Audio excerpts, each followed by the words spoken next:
Shalom saudara yang dikasihi oleh Tuhan. Sebagai orang percaya, kita menjadi orang yang berbahagia apapun masalah yang kita hadapi. Karena Alkitab berkata, kita mempunyai seorang penolong di sorga, yaitu Yesus Kristus yang menjadi pembela kita. Namun di bumi ini, kita juga mempunyai seorang penolong, yaitu Roh Kudus yang tinggal di dalam kita. Dan dia adalah pembela kita. Bahkan di dalam segala pergumulan kita, Roh Kudus menyampaikan doa syafaat kepada Bapa di surga. Dan Yesus Kristus di surga sebagai imam besar kita. Dia berdoa bagi kita.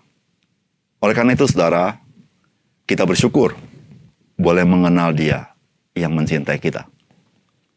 Salam jumpa dalam program Tuhan adalah Gembalaku. Siapakah Yesus? Apakah pertanyaan ini sebuah pertanyaan yang serius dan penting? Saudara, ketika kita mempunyai permasalahan yang sulit diselesaikan, atau kita katakan mustahil kita bisa selesaikan, lalu ada orang lain memperkenalkan sebuah nama, dan dia katakan orang ini pasti bisa menolong kamu.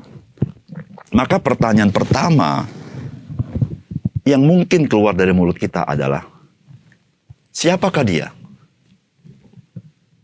Saudara, pertanyaan siapakah dia memang bisa terkait dengan identitasnya.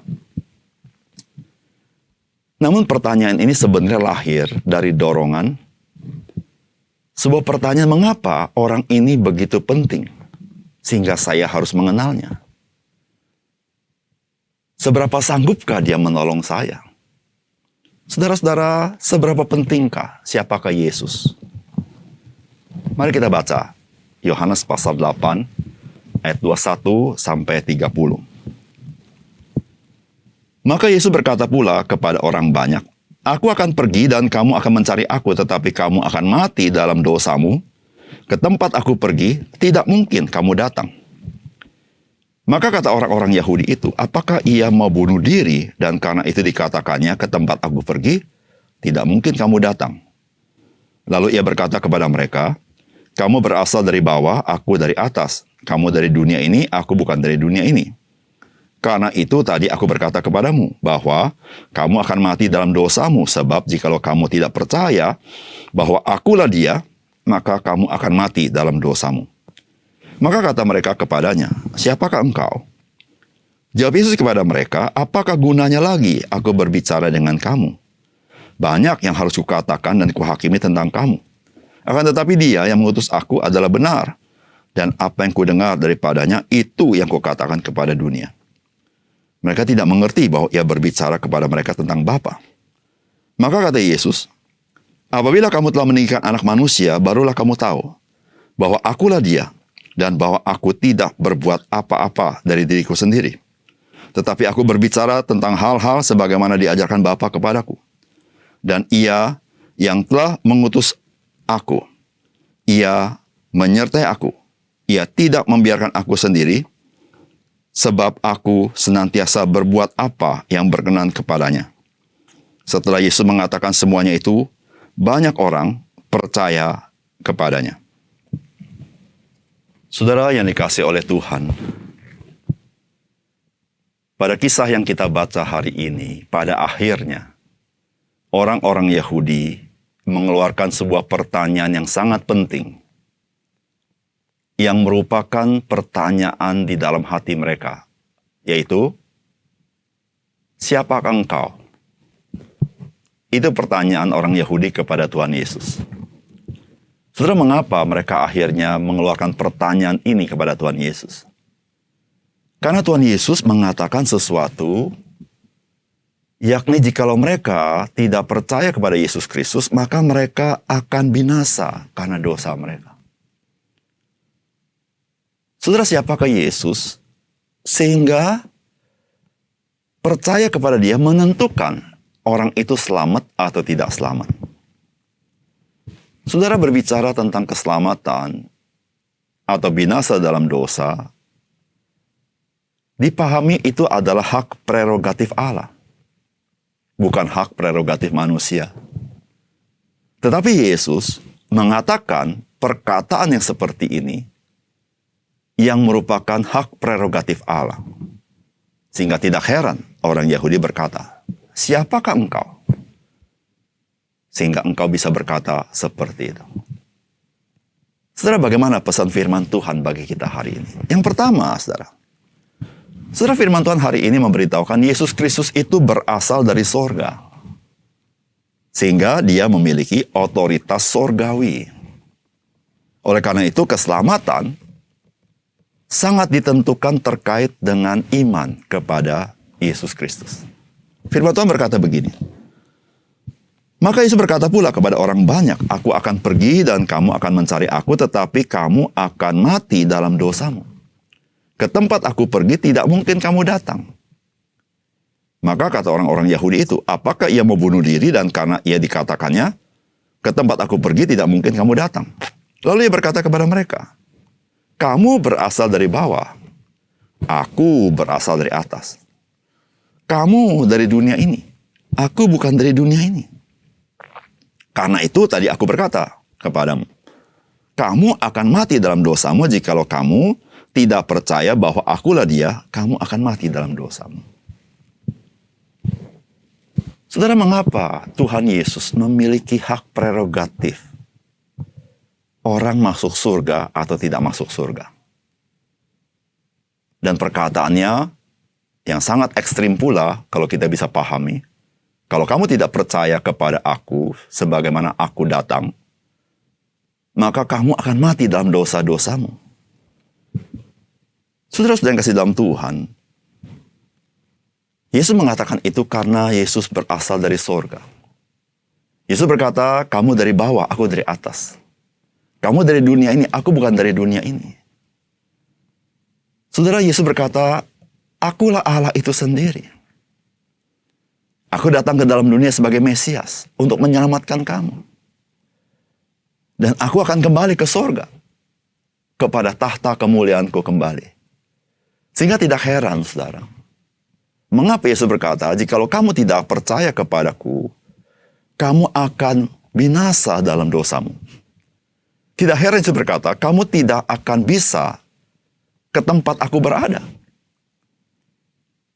Itulah sorga. Dan saudara-saudara, Yesus Kristus berasal dari sorga. Dia mempunyai otoritas sorgawi. Siapa yang bisa masuk ke sorga ditentukan oleh dia. Dan bagaimana dia menentukan? Yaitu tergantung apakah engkau percaya kepada dia. Ketika engkau di dunia ini tidak percaya kepada dia, maka engkau tidak akan bisa masuk ke dalam sorga. Saudara yang kasih dalam Tuhan, tidak ada seorang manusia yang berasal dari sorga. Seorang nabi juga berasal dari dunia. Seorang imam juga berasal dari dunia. Seorang rasul juga berasal dari dunia. Seluruh manusia asalnya dari dunia ini. Namun Yesus Kristus, dia berbeda. Dia berasal dari sorga karena dia anak Allah itu sendiri. Dan dia punya otoritas prerogatif Allah di dalam menentukan kehidupan kita. Oleh karena itu berbahagialah kita. Setelah kita dengar firman Tuhan, kita tahu siapa dia. Kita tidak mengeraskan hati, tapi kita percaya kepada dia. Yang kedua, saudara, firman Tuhan mengatakan kemuliaan Yesus Kristus akan nyata ketika ia ditinggikan melalui peristiwa kayu salib. Firman Tuhan berkata begini, "Maka kata Yesus, apabila kamu telah meninggikan anak manusia, barulah kamu tahu bahwa akulah dia. Dan bahwa aku tidak berbuat apa-apa dari diriku sendiri. Tetapi aku berbicara tentang hal-hal sebagaimana diajarkan Bapa kepadaku. Dan ia yang telah mengutus aku, ia menyertai aku. Ia tidak membiarkan aku sendiri, sebab aku senantiasa berbuat apa yang berkenan kepadanya." Saudara, peristiwa salib merupakan peristiwa yang merendahkan Yesus Kristus. Itulah tujuan daripada pemimpin agama. Mereka ingin membinasakan Yesus supaya pengaruhnya tidak ada. Tetapi saudara-saudara, justru melalui peristiwa kayu salib, Yesus Kristus ditinggikan oleh Allah Bapa. Yesus berkata dia tidak pernah sendiri. Betul sekali. Peristiwa kayu salib membuktikan ketika manusia merendahkan dia, Allah Bapa meninggikan dia. Oleh karena itu saudara-saudara, di dalam Injil Yohanes, kemuliaan yang ultimate daripada Tuhan Yesus adalah peristiwa kayu salib. Bukan hanya mujizat-mujizatnya. Tetapi peristiwa kayu salib, disitulah Yesus Kristus dimuliakan. Disitulah orang melihat konfirmasi siapakah Yesus Kristus. Yang dimaksudkan dengan peristiwa kayu salib adalah Yesus mati di kayu salib, dikuburkan, dan pada hari yang ketiga dia bangkit dari antara orang mati. Kubur kosong, dan dia menampakkan diri selama 40 hari. Dan kemudian dia naik ke surga. Saudara yang kasih dalam Tuhan, tidak ada seorang manusia di dunia ini yang setelah dia mati, dia bisa bangkit dan hidup selama-lamanya. Jikalau Allah tidak membangkitkan dia. Tapi Yesus Kristus, dia adalah Tuhan itu sendiri. Dia telah mati, dan dia telah bangkit, dan dia telah naik ke surga, dan hidup selama-lamanya, karena dia itu Allah itu sendiri.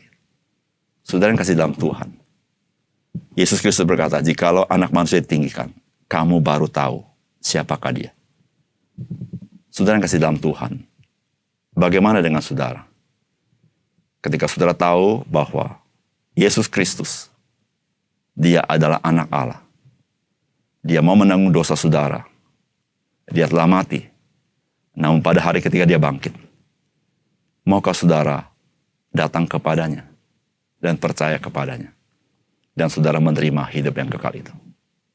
Mari kita berdoa. Bapa surga, terima kasih untuk kebenaran firman Tuhan. Biarlah Engkau memeteraikan firman dalam hati kami, dan apa yang kami dengar dari firman-Mu tidak menjadi sia-sia, karena kami mendengar dengan iman. Ya Tuhan, terima kasih, karena melalui firman-Mu hari ini kami tahu siapakah Yesus Kristus, bagaimanakah dia mengungkapkan dirinya kepada manusia, supaya kami mengenal Yesus Kristus ada anak Allah itu sendiri. Tuhan, terima kasih untuk firman-Mu hari ini. Dalam nama Tuhan Yesus kami berdoa. Amin.